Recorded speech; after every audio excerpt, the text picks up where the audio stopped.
Three piece night ડ્રેસમાં new design સાથે ફરીથી ન્યૂ સ્ટોક આવી ગયો છે. એ પણ એકદમ રીઝનેબલ પ્રાઇસની અંદર 500 રૂપિયામાં three piece night dress. Variety તમને બતાવું ને, જોતા જ ગમી જવાની છે તમને. કેમ કે કોટન ફેબ્રિકની અંદર આ વસ્તુ તમને 500 રૂપિયામાં કોઈ જગ્યાએ નહીં મળે. પર મસ્ત હશે. શર્ટ રહેવાનો છે, એક ફૂલ પેન્ટ આવશે અને એક છોટી રહેવાની છે. ત્રણ પીસ મળવાના છે તમને 500 રૂપિયામાં.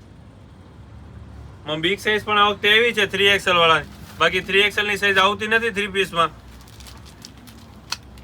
એકદમ લિમિટેડ સ્ટોક માલ આવ્યો છે. તો ફટાફટથી તમારો ઓનલાઈન ઓર્ડર બુક કરાવી દેજો. કેમ કે પહેલી વખતે જે રીલ્સ મૂકી હતી ને, એક જ દિવસમાં સ્ટોક આઉટ થઈ ગઈ હતી થ્રી પીસની. જો ફૂલ હેલ્ધી બોડી વાળા છે ને તો પણ આરામથી આવી જવાનો છે. ફ્રી સાઇઝ નું પેન્ટ રહેવાનું છે અને એક શોર્ટી રહેવાની છે. ત્રણ વસ્તુ 500 રૂપિયામાં. ઓનલાઈન ઓર્ડર બુક કરવા માટે ડિસ્પ્લે ઉપર નંબર આપેલો છે. નેક્સ્ટ રીલ્સમાં અમે બધી ડિઝાઇન વાઇઝ બતાવવાના છે. તો શ્રીરામ ફેમિલી શોપની આઈડીને ફોલો કરી દેજો અને આ વિશે વધુમાં વધુ શેર કરી દો તમારા ફેમિલી ફ્રેન્ડ્સ અને ગ્રુપમાં.